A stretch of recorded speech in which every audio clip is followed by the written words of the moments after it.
जेव्हा तुम्ही एफ-आय-आर दाखल करता आणि तुम्ही जो गुन्हा दाखल करता एखाद्या विरुद्ध, तर तपास कोण करतं? तपास इन्व्हेस्टिगेशन ऑफिसर करतो, पण त्याच्यामध्ये देखील गुन्ह्यानुसार त्यांच्यामध्ये क्रम हे डिवाईड केलेले जातात.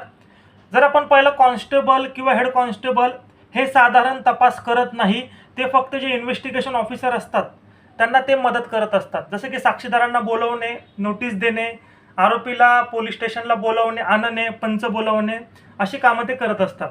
त्याच्या वरचे जे गुन्हे असतात ते असिस्टंट सब इन्स्पेक्टर, त्याला आपण ASI म्हणतो, जमादार म्हणतो, ठीक आहे.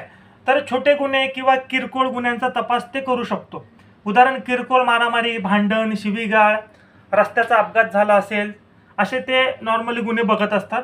त्याच्यावर PSI असतो, पोलीस सब इन्स्पेक्टर. बहुतांश FIR हे PSI हँडल करत असतो. जसं की चोरी, फसवणूक, फोडाफोड, अपघात झाला असेल तर मारामारी, लहान गंभीर गुन्हे हे PSI हँडल करत असतो. आणि त्याच्याही वर जर एखादा गंभीर गुन्हा असेल तर API असिस्टंट पोलीस इन्स्पेक्टर असतो, तो PSI पेक्षा गंभीर गुन्ह्याचा तपास API कडे दिला जातो.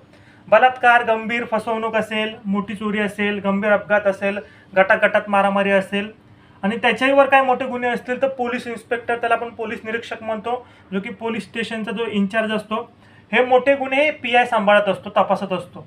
खून असेल, दरोडा असेल, दहशतवादी गुन्हे असेल, गँगवॉर असेल, मोठमोठ्या रॅकेटचा तपास असेल. आणि काही वेळा काय येतं, ह्याच्यापेक्षा देखील काही काही मोठे गुन्हे असतात.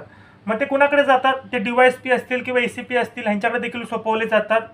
जसे की DYSP, ACP यांच्याकडे जिल्हा असेल किंवा शहर स्तरावर जे मोठे गंभीर गुन्हे घडत असतात हे अधिकारी तपासत असतात. जसे खून असेल, दहशतवादी गुन्हे असेल, लाचलुचपत जे काही प्रकरणं असतील, जे काही मोठ्या आर्थिक गैरव्यवहाराचे प्रकरणं असतात, हे लोक तपासत असतात. आणि त्याच्यावर काही मोठे गुन्हे असतात, SP असतात किंवा CP असतात, आयुक्त.